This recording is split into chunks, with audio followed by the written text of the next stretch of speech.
échange avec Tano Michel Aka. Vous écoutez les entrevues de la plateforme Jeunes et Ambitieux, la tribune de jeunes africains pleins de succès qui se retrouvent pour partager leurs expériences et leurs découvertes.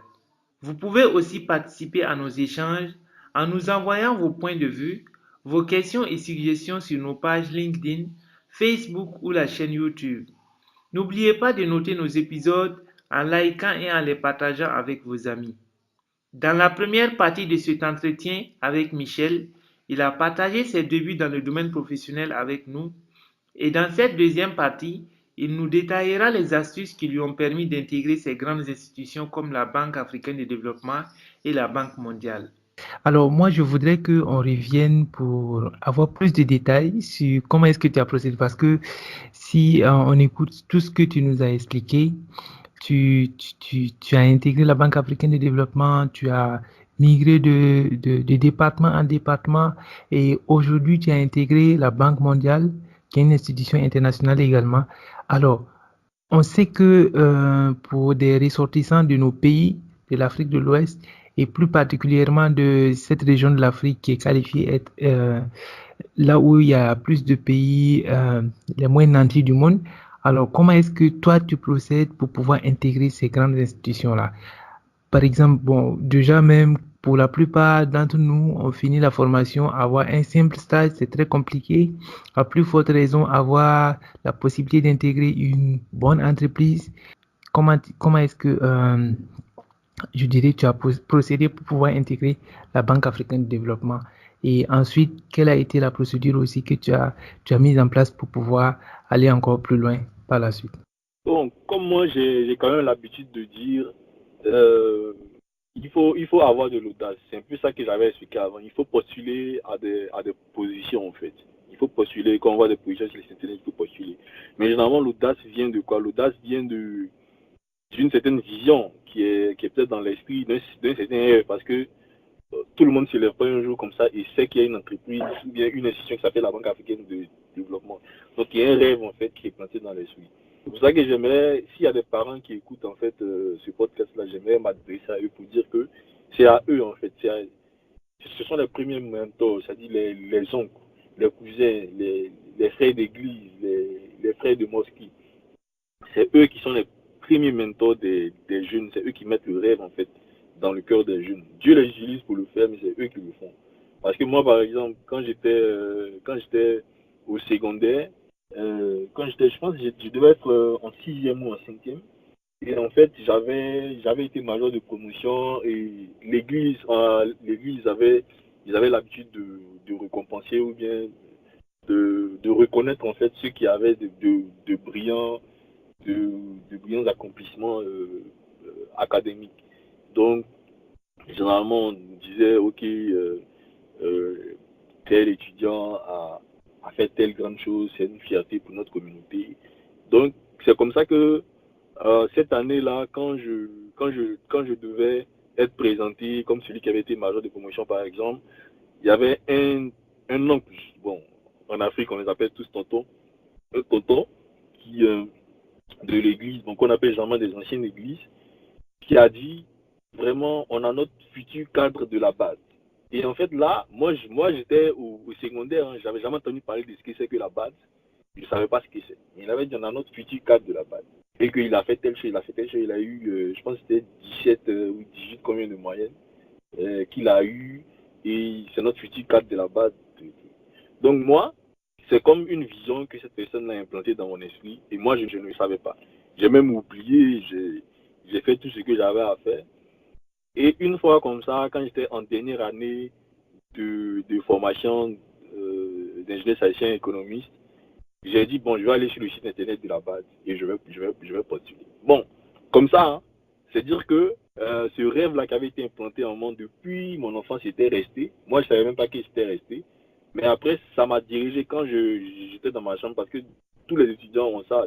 Tu sois dans ta chambre d'étudiant et tu penses qu'est-ce que ta vie sera après les études, quelles sont les opportunités qui vont se présenter, comment tu vas faire, qu'est-ce qui va venir. Et quand toutes ces questions-là se bousculent, c'est là que la vision qui t'a été implantée revient en fait. Et il y a certaines entreprises que soit tes parents ont prononcé sur ta vie, moi que j'appelle des bénédictions. qui reviennent et tu postules. Donc moi, c'est comme ça que j'ai postulé à la Banque africaine de développement. Et en fait, c'est un peu la petite anecdote de comment j'ai intégré la Banque africaine de développement sans connaître personne, sans savoir ce que l'institution était en détail. C'est-à-dire, je savais que c'était une banque qui finançait le développement. Et, mais ce qui m'a vraiment motivé, ce qui m'a vraiment envoyé vers cette banque-là, c'est la vision qui avait été implantée en moi depuis en fait l'enfance, quoi. Donc c'est vraiment dire qu'il faut avoir l'audace. Il faut dire aux jeunes d'avoir de l'audace, mais il faut aussi faire ce genre d'initiative comme ce que tu es en train de faire maintenant. Parce que c'est ça qui plante la vision en nous. Des fois, on se dit que c'est rien, mais il y a quelqu'un qui va écouter et qui va prendre cette vision-là et réaliser quelque chose qu'il n'aurait pas réalisé s'il n'avait pas écouté ce podcast ou bien s'il n'avait pas écouté l'un des podcasts que tu fais, si on ne lui avait pas parlé de ce genre de choses. L'année dernière, je suis allé en vacances à Abidjan, je suis retourné à Yamsoko. Il y a un jeune de l'église qui était un enfant en fait. Je pense qu'il avait peut-être 5 ans ou moins de 10 ans, je pense, quand je quittais Yamsoko. Et on avait fait une formation où on enseignait un peu, comme ce que je viens de dire maintenant là, quels sont les précises de l'INPHB, quels sont les précises de l'école d'économie. Et en fait, ses parents m'ont rapporté que, quand je suis revenu, ils m'ont rapporté qu'après cette formation, l'enfant est devenu tellement excellent qu'il est rentré en fait à l'INPHB. J'étais vraiment dans une émotion parce que je m'étais rendu compte qu'on faisait une formation qu'on se disait peut-être n'allait pas avoir un impact. Mais en fait, cet enfant-là, ça l'a tellement touché depuis l'âge de 10 ans ou peut-être moins, que ça a dirigé sa vie, ça a dirigé sa vision, ça l'a motivé jusqu'à ce qu'il intègre en fait l'INPHP, quoi. Donc en fait, voici un peu ce que j'avais à dire sur comment faire pour intégrer, comment faire pour faire de grandes choses. Il faut avoir de l'audace, mais il faut que les mentors, il faut que les personnes autour qui écoutent ce message-là puissent susciter cette audace-là dans les jeunes en leur inculquant une certaine vision, en prononçant des paroles sur leur vie, en les encourageant, en leur disant qu'ils peuvent faire de grandes choses. C'est très important, ça ne coûte pas cher, ça ne coûte rien à dire à un jeune, toi, tu seras un futur cadre de la Banque mondiale. C'est très probable qu'il va le devenir parce que c'est une parole qui va rester dans son esprit. Il va tout faire pour pouvoir atteindre cet objectif-là. Donc voici un peu ce que j'avais à dire, quoi.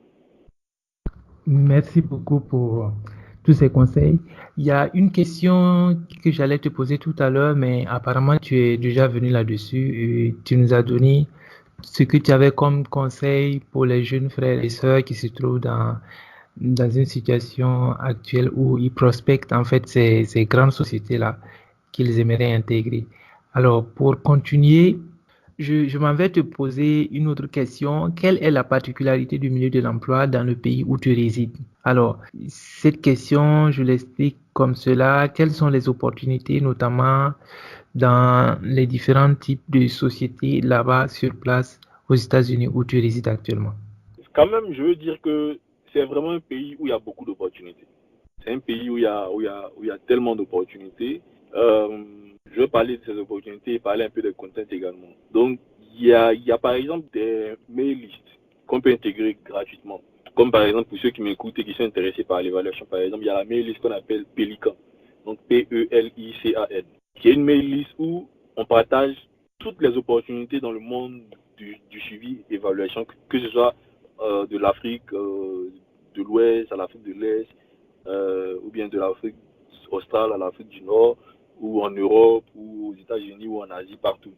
Donc, vous avez toutes les institutions déjà même internationales qui sont représentées dans cette mail list-là. Donc, une fois que tu t'inscris dans la mail list, tu as accès à toutes les opportunités qu'ils ont, toutes les offres, toutes les opportunités qu'ils ont, et puis ils le partagent là. Même là-bas, partage ces opportunités là-bas, le département de l'évaluation. Moi, je ne savais pas quand j'étais là-bas, mais quand je suis venu ici et que j'ai eu l'information sur Pélican, que j'ai intégré Pélican, j'ai vu des opportunités de la Banque africaine qui passent sur Pélican. Donc juste pour montrer un peu aussi la différence en fait qu'il y a entre l'Afrique et des pays comme les États-Unis, c'est-à-dire que l'information est beaucoup partagée gratuitement. Vous avez accès à des opportunités gratuitement pour pouvoir rencontrer des personnes facilement. Par exemple, tu peux juste écrire à un peut-être directeur sur LinkedIn et il va te recevoir le lendemain, il va te parler des opportunités qu'il a, il va te parler de son travail, il va te parler de ce qu'il fait. Tu peux rencontrer une vice-présidente d'institution dans un restaurant ou un vice-président d'institution dans un restaurant, parler de son institution, avoir un contact comme ça. Donc, c'est vraiment un monde, ouvert de partage. Donc c'est en ça que je reviens encore, j'aime toujours féliciter en fait cette initiative-là pour dire que c'est ça en fait que les Occidentaux, les pays développés font et qu'il va falloir aussi développer en Afrique, avoir des opportunités comme ça, avoir des initiatives comme ça, adaptées en fait au monde de l'emploi, au monde professionnel, au monde académique africain, aux difficultés de ces mondes-là, pouvoir aider les jeunes à pouvoir avancer. Donc c'est vraiment ça, l'opportunité est vraiment partagée, il y a des opportunités qui existent, mais c'est partagé. C'est comme en Afrique aussi, il y a des opportunités qui existent, mais généralement c'est pas partagé, ça circule dans des réseaux comme l'INPHB, comme l'UNCA ou comme d'autres écoles d'excellence. Mais ici c'est vraiment partagé, il y a des opportunités un peu partout. Et la deuxième chose, c'est vraiment un milieu de travail où il faut être vraiment spécialisé. C'est-à-dire que il y a très peu d'opportunités pour les généralistes. Comme je l'expliquais, moi, quand j'ai intégré soit le monde du développement international, j'ai fait de la gestion financière, j'ai fait des opérations, j'ai fait de l'évaluation. Mais je me suis rendu compte à un certain moment, et c'est ce qu'il faut faire, c'est qu'il faut capitaliser sur ces expériences, voir avoir des connaissances, voir apprendre plus, lire des blogs. Ça sera beaucoup plus facile de lire des blogs d'opérations rattachés peut-être à l'évaluation, en ayant fait de l'évaluation avant. Il faut vraiment capitaliser sur ces expériences-là pour choisir en fait, pour vraiment se spécialiser, pour continuer à se former. Il y a Coursera, il y a EDI, je pense qu'on peut revenir dessus, faire des cours et puis se spécialiser. Donc c'est vraiment un monde de travail où il faut être spécialisé, quoi. Donc ça c'est la deuxième des choses. Pour avoir beaucoup plus d'opportunités, il faut être spécialisé, pour pouvoir s'inscrire dans des mail listes particulières comme Pélican et tout ça, et targeter des emplois particuliers. Donc pour récapituler un peu, c'est ça, c'est que les opportunités sont là, mais il faut être vraiment spécialisé pour pouvoir en bénéficier pleinement. La contrainte, en fait, c'est que comme tous les pays développés, il y a certaines contraintes à l'entrée, en fait. Donc, par exemple, pour quelqu'un qui veut venir étudier, qui veut venir travailler aux États-Unis, il y a la contrainte, par exemple, du visa, il y a la contrainte du permis, en fait, de travail, parce que quand tu viens, il faut avoir un permis de travail. Donc, généralement, les institutions comme la Banque mondiale font ces démarches-là pour ceux qu'elles recrutent. Mais pour le secteur privé et tout ça aussi, ce sont des choses qu'il va falloir avoir à l'esprit en tant que contrainte à l'entrée, en fait. Donc, c'est vraiment ça la petite contrainte qui est là. Mais sinon, à part ça, c'est un monde en fait où il y a plein d'opportunités dans des cabinets d'audit comme ABT Associates, donc ABT Associates, comme Chemonix, CHEMONICS. Donc, ça sont des cabinets de conseil et tout ça qui sont vraiment rattachés au monde du développement international. Donc, tous ceux qui ont fait soit la BCAO, soit la BAD, soit les trucs, ce sont des compagnies qu'elles peuvent regarder et puis chercher à avoir une entrée aux États-Unis, pouvoir travailler aux États-Unis. Parce que travailler aux États-Unis, c'est un processus. Il faut se former, EDI, Coursera, il faut se former à des écoles que eux comprennent. Donc, moi, par exemple, j'ai des certifications avec Oxford University. Ça, par exemple, c'est une université que quand un Américain voit, il reconnaît. Donc, avec peut-être l'université de Chicago, quand un Américain voit, il reconnaît. Donc, c'est important d'avoir sa formation africaine, mais c'est important aussi de pouvoir avoir des certifications, des diplômes américains, parce que eux, ce sont des choses qu'ils reconnaissent. Généralement, ils ne comprennent pas quand tu parles d'une école, par exemple, l'université d'Abidjan, ils ne savent pas ce que c'est. Mais quand ils voient sur ton CV Oxford, ça crée une certaine connexion entre vos connaissances communes. Donc, c'est vraiment ça, en fait, le moyen de pouvoir briser un peu la petite barrière qu'il a, pouvoir rentrer, en fait. Il y a tout ce qu'il y a comme autorisation légale, pouvoir intégrer le marché. Tout à fait. Vraiment, c'est très intéressant, Michel. Et je pense que cette fois-ci, c'est la première fois que on fait une entrevue sur cette plateforme-là. Et je pense que tu abordes des sujets sur lesquels peut-être il serait intéressant qu'on organise encore d'autres séances pour aller en profondeur avec plus de détails pour ceux qui vont nous écouter parce que c'est des aspects vraiment importants. Tu as parlé de plateforme de formations comme EDX et comme Coursera et bien d'autres qui existent sur le web qui nous donnent l'opportunité en fait de se former en temps réel comme si on était aux États-Unis, d'avoir les mêmes cours, les mêmes formations que des gens qui sont dans les grandes universités aux États-Unis. Et ça nous ouvre énormément beaucoup de portes. Et c'est des choses, si on le sait depuis très tôt, facilement on peut s'orienter de temps à autre. On va faire un ou deux cours et au fur et à mesure, ça va nous faire beaucoup plus de retombées. Donc, si cela te convient, je pense on pourrait, dans la mesure du possible, bien sûr, parce qu'on sait que avec les occupations, c'est pas aussi évident et qu'on puisse encore donner des informations plus détaillées sur ces aspects de formation-là. Mais pour revenir à ton cas pratique, je pense il y a un aspect très important que j'ai remarqué, c'est que on vient de pays notamment francophones. La Côte d'Ivoire, le Burkina, le Sénégal, le Mali, le Niger, le Togo, le Bénin et autres. Nous sommes des pays, on va dire, francophones. Et intégrer des institutions internationales, très souvent, c'est des institutions où la langue anglaise est beaucoup demandée. C'est des institutions où la langue de travail majoritaire, en tout cas, on dira, c'est l'anglais. Alors, comment est-ce que toi, tu deals avec cet aspect de la langue-là et jusqu'à même intégrer la Banque mondiale où c'est localisé aux États-Unis?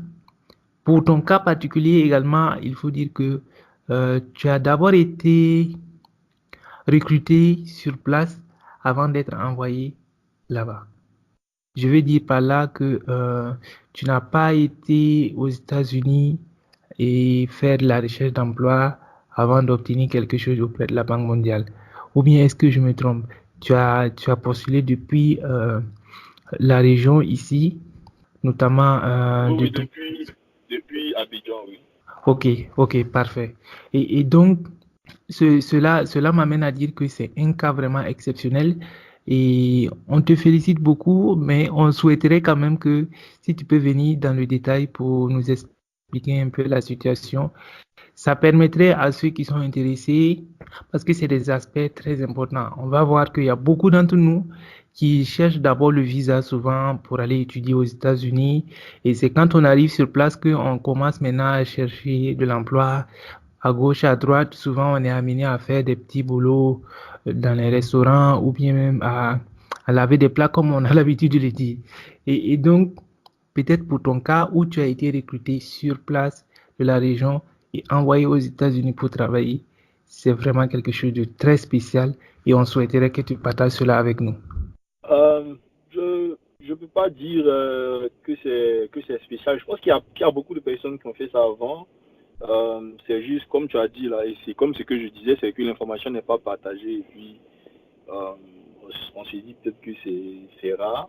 Euh, je connais des gens ici qui ont fait PG, qui ont fait de grandes écoles, de simples grandes écoles en Côte d'Ivoire, qui ont réussi à s'expatrier directement à partir de la Côte d'Ivoire et à venir ici, ou des personnes qui ont fait des simples grandes écoles dans d'autres pays africains qui ont réussi à s'expatrier directement. Donc, comme je disais, s'expatrier, c'est c'est vraiment une procédure en fait, c'est vraiment quelque chose qui se prépare. Comme j'ai l'habitude de le dire, en toute chose, il y a la capacité et puis il y a la grâce. Il y a la capacité et puis il y a l'opportunité. Moi, c'est l'opportunité que j'appelle la grâce. C'est-à-dire il faut se former et puis en attendant l'opportunité. Et quand l'opportunité arrive, il faut être suffisamment formé pour pouvoir la saisir.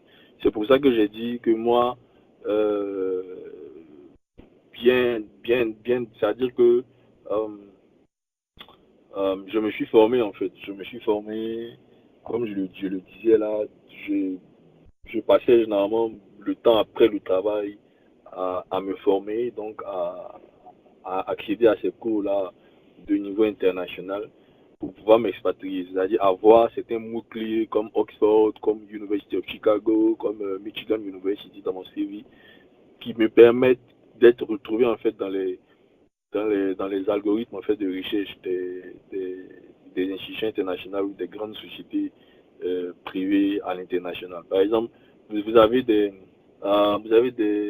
genre pas trop du site, mais il y a des sites internet où on fait le matching entre le CV et l'offre. Donc, ce sont des algorithmes en fait qu'ils utilisent pour trouver des mots-clés. Donc, pour pouvoir traverser déjà cet algorithme, il faut faire une préparation de base pour pouvoir avoir ces mots-clés là en fait.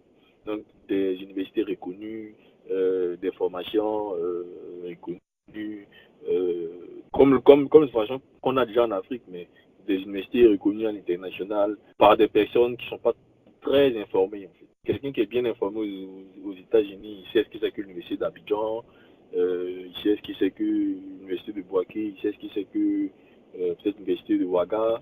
Mais pour quelqu'un qui n'est pas bien informé, il faut pas l'ignorer parce que lui aussi il pourrait se retrouver à analyser les CV. Généralement, ceux qui analysent les CV, ce sont des gens qui sont soit des stagiaires en fait, qui ont fini l'école, qui sont en stage comme ça, qu'on comprend dans les départements des ressources humaines, généralement aussi pour les admissions dans les écoles aussi. C'est un peu la même chose. Donc, il faut tenir compte d'eux pour pouvoir mieux expliquer en fait le contexte dans lequel tu as évolué.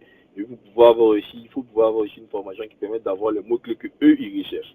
Parce que eux n'ont pas la même connaissance que ceux qui ont étudié ou qui ont travaillé dans le développement international depuis des années, qui sont informés sur les grandes universités africaines, tout ça parce qu'ils ont recruté des personnes de là-bas.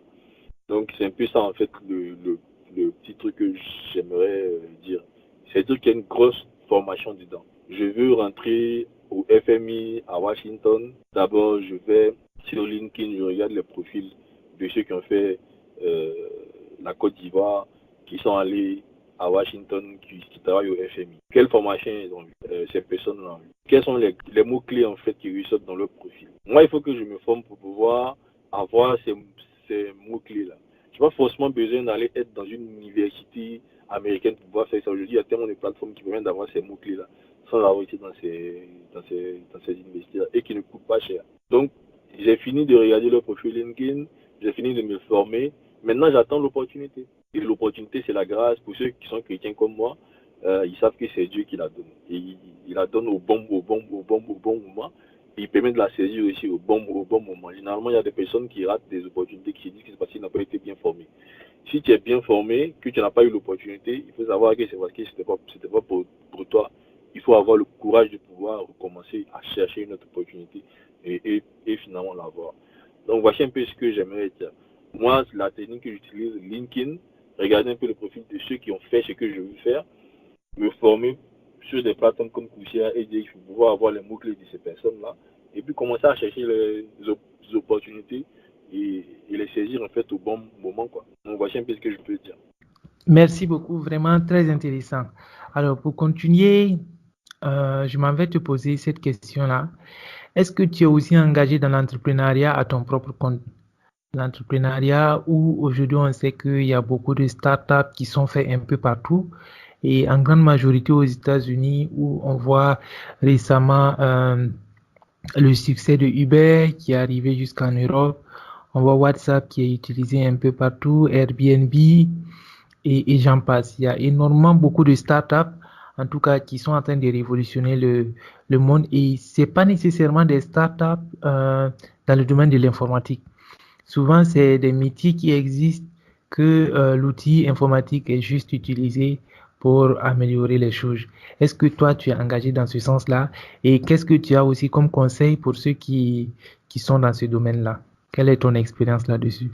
Bon, il faut dire que bon, ma formation m'a un peu, en fait, a voulu un peu me décourager en tout ce qu'il y a comme entrepreneuriat parce que déjà, euh, quand vous faites la formation d'ingénieur statisticien économiste, par exemple, il y a un cours qu'on appelle la théorie des jeux, où on apprend un peu comment comprendre les intérêts des êtres humains dans la gestion des politiques publiques ou dans la gestion des relations humaines ou dans les intérêts personnels. Donc, vous avez par exemple ce qu'ils appellent la théorie du principal agent, où on démontre scientifiquement que l'agent, c'est-à-dire celui que tu utilises pour pouvoir gérer ton entreprise, va toujours essayer d'escroquer le principal. Donc, va toujours essayer de t'escroquer toi qui as investi dans l'entreprise. Donc, c'est en fait ça un peu pour essayer d'expliquer un peu le principal le principal problème en fait que ceux qui travaillent et qui veulent investir dans l'entrepreneuriat rencontrent.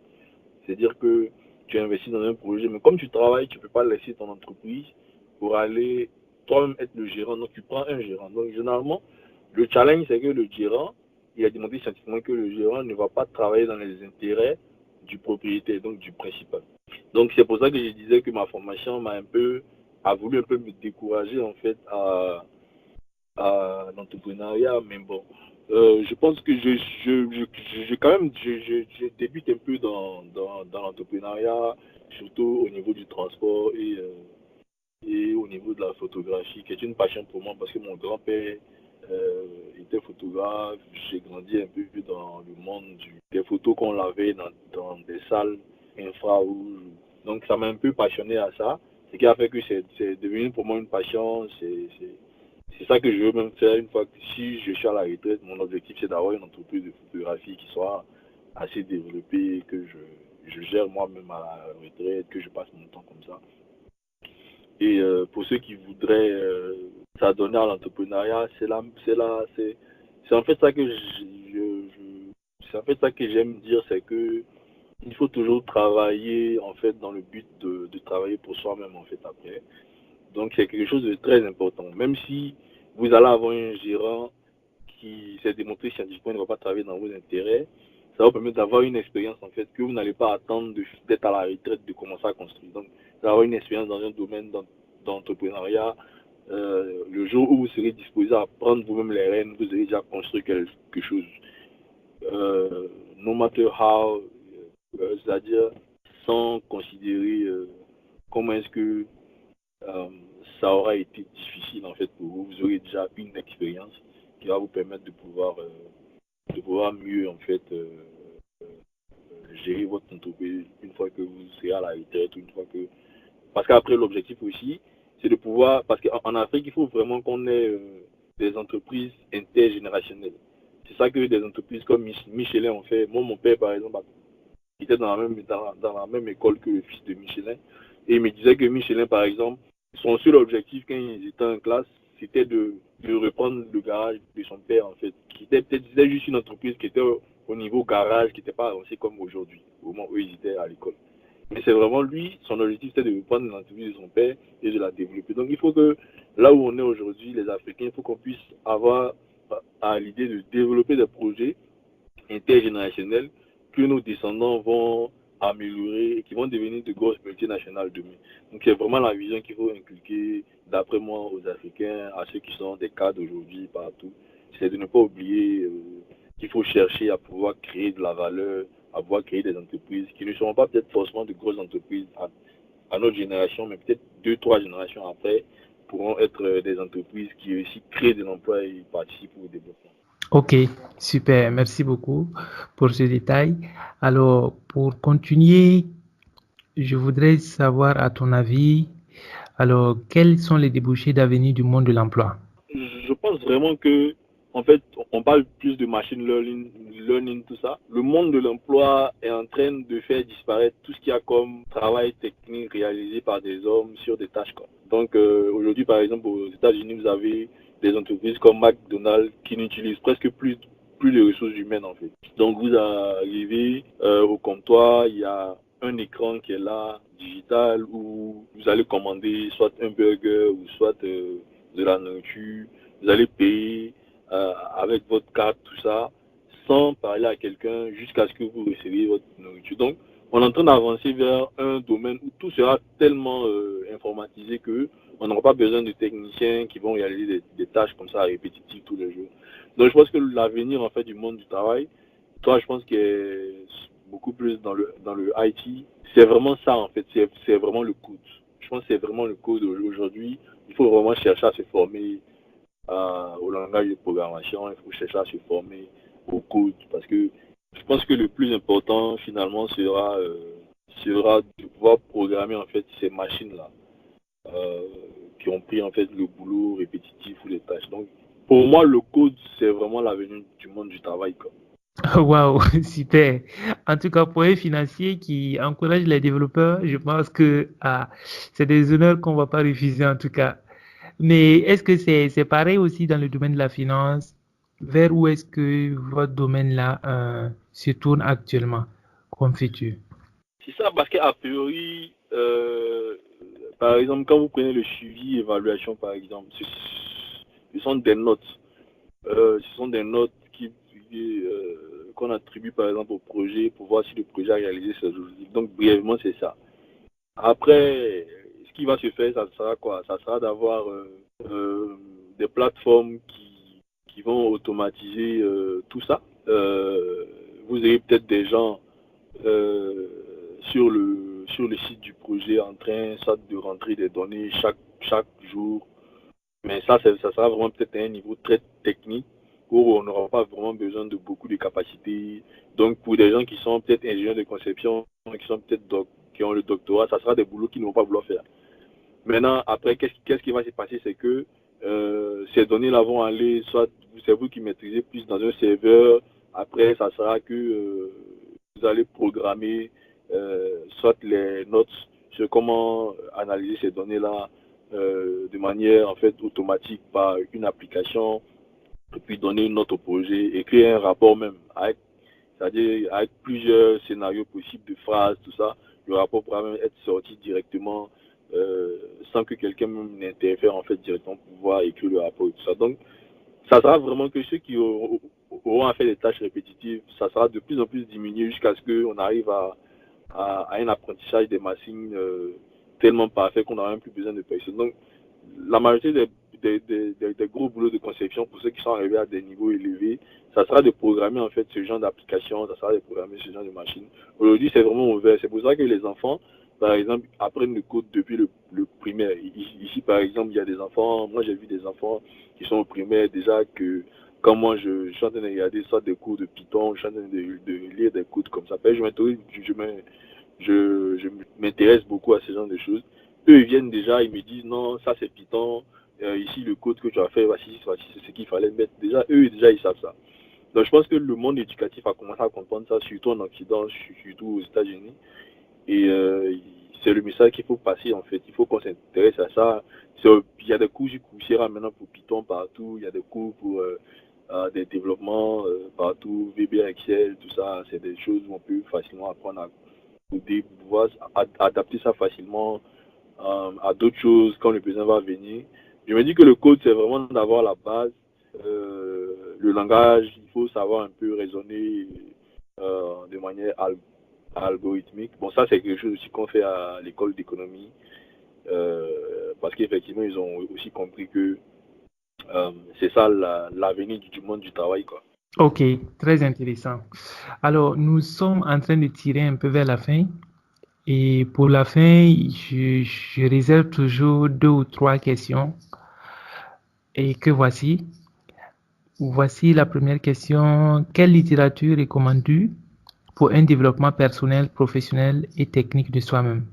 En termes de littérature, de développement personnel, moi, généralement, comme je l'ai dit, je pense que je l'ai quand même dit beaucoup de fois lors de cet entretien, c'est que c'est vraiment que les plateformes d'éducation en ligne, pour moi, c'est vraiment la base en fait.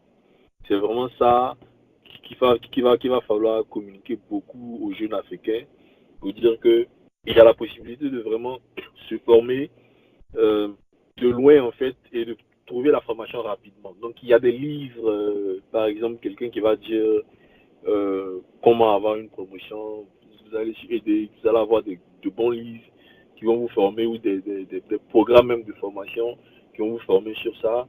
Vous allez dire comment maîtriser telle chose ou telle chose. Donc, pour moi, c'est vraiment ça. Je pense pas qu'il y ait autre chose spécifique qu'il va falloir dire aux gens. Pour moi, c'est vraiment ça. Il faut être au courant de cette évolution de notre ère-là et de pouvoir se former, en fait, de pouvoir se développer personnellement à ça. Parce que j'hésite beaucoup à dire aux gens, il faut lire tel livre de tel motivateur ou telle chose. Parce que pour moi, vraiment, ces livres-là ne disent pas la vérité qu'on est en train de dire maintenant. C'est que le succès, c'est pas une dynamique rectiligne, en fait. c'est un chemin compliqué. Il y a des difficultés que même nous aujourd'hui, nous sommes en train de rencontrer, même que toi aujourd'hui tu rencontres dans les institutions, partout. Il y a des difficultés, il y a des challenges. Le succès, c'est pas vraiment comme on le décrit dans les livres de développement personnel. Ah, il faut avoir positive mind et puis tu auras du succès. C'est beaucoup plus que ça. Tu peux avoir le positive mind, tu vas avoir des échecs, mais les échecs sont faits pour que tu puisses avancer. Donc, moi, j'hésite beaucoup à conseiller les gens à aller vers ces livres de développement personnel. Je conseille plus les gens à connaître la réalité, en fait, du succès, qui est une réalité compliquée, qui demande de l'audace, qui demande de la persévérance. Et puis, si je peux conseiller un livre, moi, en tant que chrétien, je vais conseiller la Bible, qui, d'après moi, est un livre aussi très intéressant de développement personnel pour tous ceux qui veulent faire de la méditation le matin, avant d'aller au travail, pouvoir aussi connaître leurs valeurs, savoir comment est-ce qu'ils sont aimés par Dieu. Euh, Moi, en fait, c'est ça que je peux dire. Mais pour les autres livres de développement personnel, d'après moi, pour mon expérience personnelle, il y a une tendance simplificatrice, si je peux me souvenir ici, de la notion de succès, qui est un peu dangereux parce qu'après, ça amène au découragement. Il faut dire aux gens la vérité. Personne n'a eu du succès facilement. Même ceux qui affichent un succès apparent, même au niveau de président d'institution ou de président de pays, ont des challenges à relever, ont des difficultés, ont des échecs cuisants chaque jour, et eux aussi ont besoin d'encouragement, ont besoin de persévérance pour pouvoir avancer. Tout à fait, je suis d'accord avec toi quand tu dis que pour certains motivateurs, ils présentent les choses de la façon vraiment simple, alors qu'en réalité, c'est souvent pas le cas. Et effectivement, qui qu'on soit, quel qu'en soit le succès qu'on a atteint aujourd'hui, il y a toujours effectivement des challenges à chaque niveau que chacun essaie de relever. Mais quand tu es de ton côté, tu regardes la personne, tu ne vois pas tout ce à quoi la personne fait face et tu penses que ça a été aussi simple que cela. Et pourtant, c'est pas le cas. Et chacun de nous, euh, de son côté, a fait beaucoup d'expériences. Il y a des aspects que tu abordes, moi par exemple, que je ne connais pas. Et quand tu exposes cela, ça va beaucoup m'intéresser. Je vais aller fouiller, essayer de comprendre. Ça va me cultiver davantage. Je serai mieux outillé face à certaines choses. Et réciproquement, il y a pas mal de personnes déjà on a publié sur la plateforme, mais il y a un dernier là, je ne sais pas si tu as écouté, mais c'est une collègue. On était ensemble à la Banque africaine également. Mais quand je l'écoute, sincèrement, je suis passionné, quoi. Au bout du fil, tu te rends compte que, voilà, il y a beaucoup de potentiel qu'on a et il serait très intéressant qu'on parvienne à transmettre ça au plus grand nombre.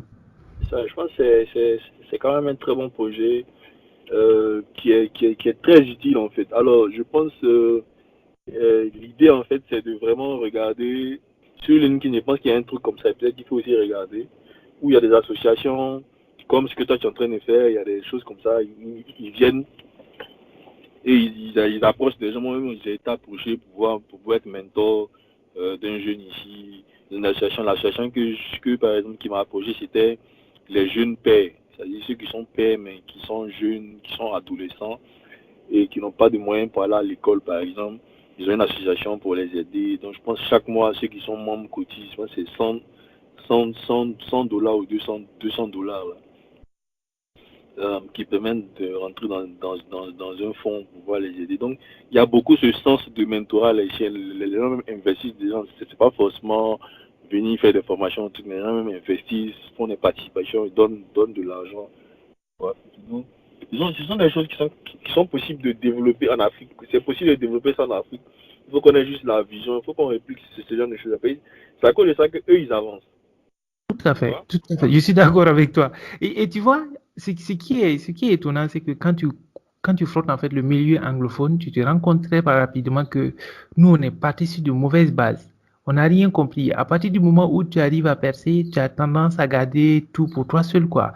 Tu n'as pas tendance à vouloir répliquer. Alors que eux, leur force, c'est le fait qu'ils partagent. Ils partagent de fil en aiguille, les autres aussi répliquent, et ça va encore plus loin. C'est ça. Ça veut dire qu'ils cherchent à créer des automatismes que tout le monde utilise pour faire la même chose. C'est-à-dire, quand ils ont peut-être 100 personnes qui ont fait quelque chose qui a réussi, ils se disent, bon, finalement, voici le bon automatisme, c'est ça qu'il faut enseigner aux gens.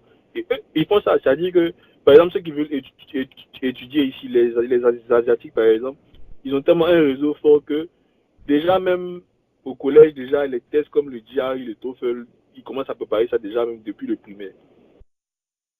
Donc, eux, par Wow. exemple, c'est des gens, ils sont tellement informés que quand eux, ils vont dans ce genre de tests-là, ils bloquent le compteur.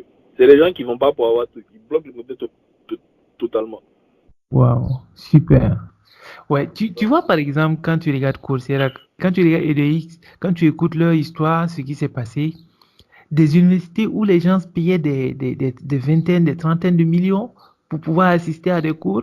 Et du jour au lendemain, on décide non de publier ça sur Internet et n'importe qui peut aller lire ça comme ça. C'est des choses, ici, ça va jamais se passer. C'est très difficile qu'on ait ces gens d'idées au début. Il va falloir qu'à chaque fois, des gens font ça ailleurs et maintenant, nous, on voit l'intérêt, on commence à s'y mettre et on est là à suivre à chaque fois. En tout cas, merci beaucoup pour toutes ces propositions-là. Je pense que c'est avec votre appui également. Toujours est-il qu'on est ensemble, hein. C'est un projet jusque-là, c'est social que j'ai en tout cas comme ambition de le faire. Mais éventuellement, comme tu l'as dit, quand ça prend des tournures assez intéressantes, il n'est pas accepté que voilà, on fasse le nécessaire qu'il faut aussi pour que cela puisse avancer dans le bon sens. Et vos recommandations, vos conseils sont les bienvenus.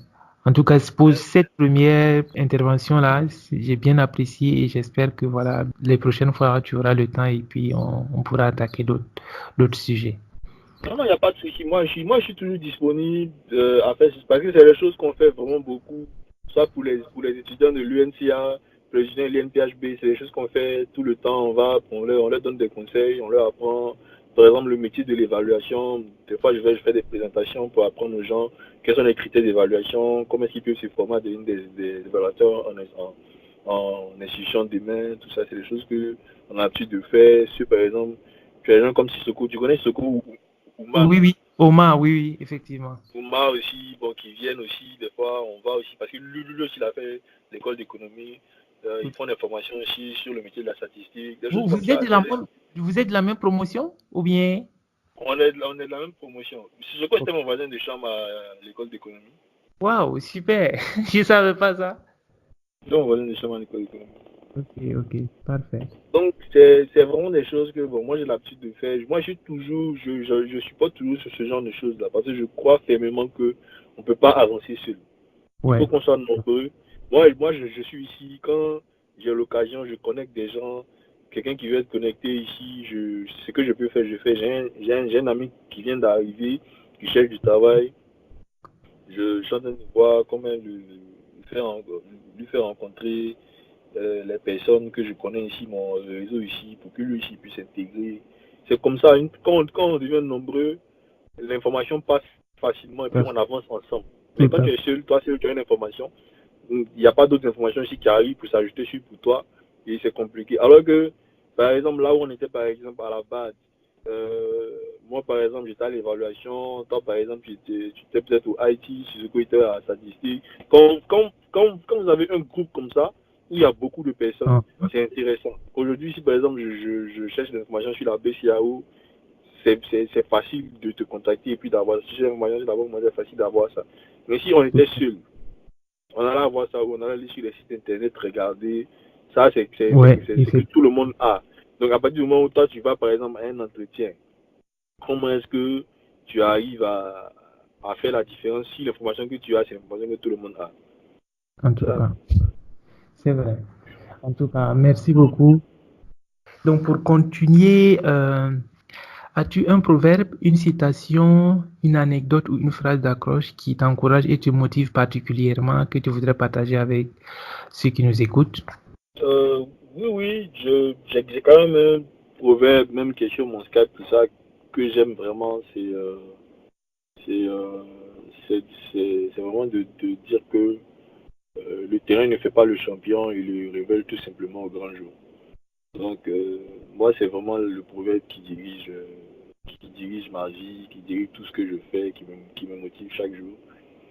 C'est de dire que c'est pas, c'est pas le jour de la démonstration, qu'on montre qu'on est un champion, c'est bien avant qu'on prépare la démonstration, avant de venir sur le terrain. Par exemple, pour un coureur comme Usain Bolt, c'est pas sur la piste de 100 mètres qu'il a été champion, c'est bien avant, dans la sueur, dans l'entraînement, chaque jour, pendant des années, pour une course de quelques secondes. Donc, pour une course de, je pense son record, je crois que c'est 8 secondes ou 9 secondes, quelque chose. Donc, pour une course de quelques secondes, il va se préparer pendant des années. Pour moi, c'est ça en fait. C'est que c'est pas la piste qui a fait de lui un champion. C'est tout l'entraînement avant. Et en fait, le terrain ou bien la piste ne l'a révélé au grand jour. Donc, voici un peu la situation pour moi. Le terrain ne fait pas le champion. Il le révèle tout simplement au grand jour. Très beau proverbe. Merci beaucoup pour ce partage. Alors, pour terminer, comment est-ce que les membres de la communauté peuvent te contacter au besoin? Bien sûr, si tu le souhaites. Par quelle plateforme? Skype, LinkedIn, comme on disait tantôt, WhatsApp, Facebook. Quelle plateforme est-ce que, et si tu peux rappeler exactement le nom des comptes ou bien les pseudos? Oui, il n'y a pas de souci. Moi, je suis toujours ouvert en fait à toutes les personnes qui veulent me contacter pour avoir un conseil, pour avoir plus d'informations, pour toute autre chose. Je suis toujours ouvert. C'est avec plaisir que je vais apporter la petite contribution que je peux apporter. Mon Facebook, c'est Tano Michel Aka. Et pour mon LinkedIn, c'est Tano Michel Aka. Et pour mon email, c'est a.tanomichel@gmail.com. Et mon Skype, c'est aka.tano1. Ok, parfait. Je serais ravi en fait d'apporter ma contribution en fait à toutes les personnes qui en ont besoin. Merci beaucoup vraiment pour cette disponibilité. C'était vraiment très intéressant ce long parcours que tu nous as tu nous as exposé et avec plein de conseils, avec plein de solutions. En tout cas, nous sommes très ravis et on espère que cela va beaucoup aider ceux qui vont nous écouter par la suite. Sur ce, je te dis vraiment merci beaucoup et à très prochainement pour d'autres séances. Merci.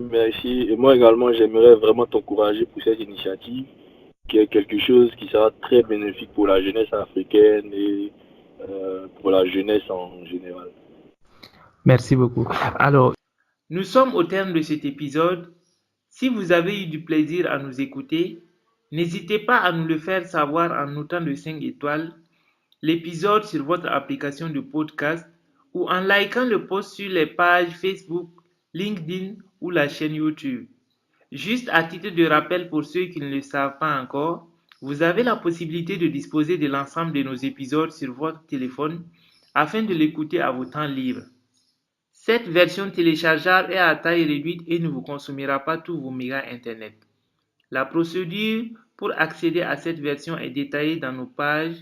Vous pouvez aussi nous écrire pour avoir de l'assistance. Si certaines choses ne vous ont pas plu, faites-nous savoir également. Merci et à très bientôt.